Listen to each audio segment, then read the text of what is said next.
တန်တရားဆက်ငါတို့နှစ်ယောက်ပြန်ဆုံဖို့တော့ဖျားမရတဲ့ချိန်နေစဉ်ငါလေးဆူတောင်းနေခဲ့တယ်။ဘာကြောင့်မှမသိငါမေးမရခဲ့။ဘာအဲ့ဒီစိတ်နဲ့ငါလေးယူခဲ့မိတာနေညပဲ။ငါကိုလေးမထားပဲနေရွချဲတာတစ်သားပဲ။ရတယ်နေပြောဖို့တော့ငါကိုချနေပေးထားခဲ့။အစင်ပြေပါတယ်ငါတို့နှစ်ယောက်ဟာဝေးသွားလဲ။နေပေးရခွေးသားနဲ့ပဲပြောနေပါတော့ night out တော့စိတ်ချက်ဘောပါနေစင်ပြေတဲ့ဆိုတော့ပေါ့နေပြောရဆိုငါမတားတော့ရအားလုံးဟာငါမပေါ့ဖြစ်ကတဲ့မြရဲ့လင်းနေမေးပြလိုက်ပါထားတော့နောက်ဆုံးတော့ဝေးကွာခြင်းနဲ့အဆုံးသက်လိုက်ပြီးသွားတော့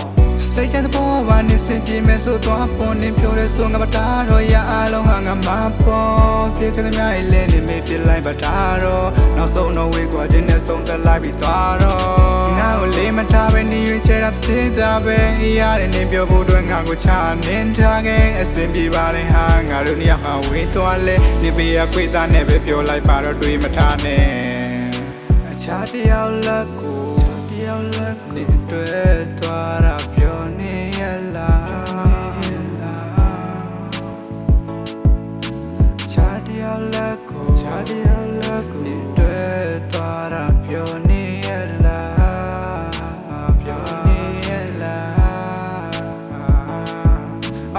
တိုင်းနဲ့ကငွေကြေးမြောင်များလဲငါစီမှာတပြားမှမရှိပါငါဆိုတာပုံမှန်နေထားနေတော့ငါလိုအင်ဆန်နာတွေဖြည့်စည်းမှုချမ်းသာတဲ့ခါငါမြင့်တမစစ်ခဲ့ရလားပဲနင်းဘက်ကပြစ်ရှာသွားလဲကိုမင်းကိုမနာကြည့်ရပါရအားလုံးမင်းလေးတော့ပဲကိုစူးစမ်းနေပါရဲ့နဲ့ချားသူကမင်းရွေးချယ်ခဲ့တယ်ရှစ်လျှောက်လဲစင်ပြေပါစေမင်းတို့နှစ်ယောက်ရဲ့နောင်ရေးလဲမိဘတွေစိတ်လူကြရတဲ့ပတ်သက်ဆန်ဆန်ပြောထွက်ခဲ့တယ်ငွေကြေးဆိုတဲ့မညီမျှချက်တယ်စိတ်ကြဘောပါနေစင်ပြေတဲ့ဆိုတော့ပေါ့နေပြောတဲ့ဆိုငါမတားတော့ရအားလုံးဟာငါမပေါ့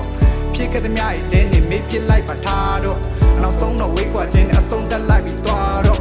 စိတ်တဲ့ဘောပါနေစင်ပြေမယ်ဆိုတော့ပေါ်နေပြောရဲဆိုငါမတားတော့ရအားလုံးဟာငါမပေါ့ဖြစ်ခဲ့တဲ့မြရဲ့လင်းနေမေးပြလိုက်ပါထားတော့နောက်ဆုံးတော့ဝေးကွာခြင်းနဲ့ဆုံးသက်လိုက်ပြီးသွားတော့